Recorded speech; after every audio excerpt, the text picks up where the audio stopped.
चाहूंगी, राजनीतिक अस्तित्व बचाने के लिए कांग्रेस संविधान की किताब लहरा रही है, विपक्ष संविधान की किताब लहरा रहा है, ये कहा जा रहा है बीजेपी की ओर से। क्योंकि देखिए, आज जैसे कि शुरुआत हुई, आज पहला ही दिन था सत्र का, और पहले ही दिन में जो हमने टकराव की स्थिति देखी है, आगे और कितना ये टकराव बढ़ेगा और क्या लग रहा है आपको, क्या पक्ष विपक्ष की सहमति बन पाएगी देश को चलाने के लिए? क्योंकि अब हर मुद्दे पर विपक्ष जो है वो पुरजोर तरीके से तैयार है, हर मुद्दे पर टकराव की स्थिति हमको ऐसे ही देखने को मिलने वाली है।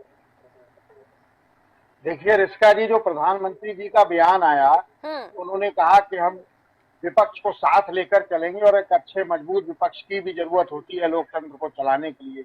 ये उन्होंने खुद नहीं कही, ये मोहन भागवत जी ने अभी कुछ दिन पहले जो बयान दिया था कि विपक्ष को दुश्मन न समझे, ये उस बयान की वजह से बोल रहे हैं। दूसरी बात, जिस तरह से चुनाव में इन्होंने मुद्दे लाए कि कभी आप मंदिर मस्जिद करने लगे, कभी आप जो है मंगलसूत्र बेचने लगे, कभी कुछ करने लगे, आज के दिन भी इन्होंने वही अपनाया कि आपने 50 साल पहले घटना को आज हम बताने की आवश्यकता है। जी, कल तो इस पर कल देखिए 25 जून की बात यहाँ पर प्रधानमंत्री जी ने की, लेकिन कल पूरा दिन इस पर कार्यक्रम होने वाले हैं, कल पूरा दिन इस पर प्रेस कॉन्फ्रेंस होने वाली है बीजेपी की तरफ से। जैसे जिस तरीके से आज प्रधानमंत्री की तरफ से ये उठाई गई है बात, शुरू होने के पहले ही ये कहा गया कि युवा पीढ़ी इस आपातकाल को भूलेगी नहीं, इस इमरजेंसी को भूलेगी नहीं। ये किस तरफ इशारे कर रहा है? जैसे कि मैंने पहले सवाल किया था, क्या हर बात का जवाब आप इमरजेंसी से दे देंगे या हर बात का जवाब आप आपातकाल से दे देंगे? क्या बताना चाह रहा है बीजेपी इससे? ऋषिका जी, इस समय जो प्रेस कॉन्फ्रेंस और आयोजन होनी चाहिए वो होनी चाहिए कि आप पुलिस भर्ती परीक्षा निरस्त हो गई, ARO निरस्त हो गई और उसके बाद नीट जैसी परीक्षा आप पेपर लीक की वजह से निरस्त हो रही है, तो निश्चित रूप से युवाओं को ये याद रखेगा, युवा के 50 साल पहले की घटनाएं याद रखेगा।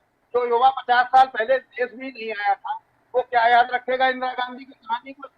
वो चाहेगा कि हमें नौकरी मिले, हमें रोजगार मिले, वो तो आप कर नहीं पा रहे हो। आप उस पर प्रेस कॉन्फ्रेंस आयोजन कर रहे हैं, तो निश्चित रूप से चुनाव में जो मुद्दे उठाए जनता के मुद्दे नहीं थे, फेलुअर हो गए, आप सत्ता में नहीं आ पाए। आप 400 पार की बात कर रहे थे, 240 पे पहुंच गए। वही हालात आप शुरुआत यहीं से खराब कर रहे हैं कि आपके खिलाफ लोग लामबंद हो और बोले, तो आप निश्चित रूप से वो काम क्यों करो जिससे विपक्ष संविधान की किताब दिखाए। आपको बात ये करनी चाहिए कि इतनी बड़ी परीक्षाएं रखी है, इन पर फोकस करना चाहिए। एक अंतिम सवाल का जवाब दे दीजिए नीरज जी, जन आदेश किसके लिए समझना मुश्किल हो रहा है? पक्ष के लिए, विपक्ष के लिए, किसके लिए समझना मुश्किल है? देखिए, सरकार लोकतंत्र को अगर चलाना है तो निश्चित रूप से दोनों को मजबूत स्थिति में रहना पड़ेगा, सामंजस्य बना के चलाना पड़ेगा, क्योंकि अब वो दौर नहीं है कि आप अपने दम पे अकेले सरकार चलाओ और अपने फैसले जबरदस्ती जनता पे थोप दो। वो नहीं हो पाएगा, क्योंकि एक मजबूत विपक्ष है तो बहुत सारी चीजें सोच समझ के निर्णय लेने होंगे। क्योंकि बेहद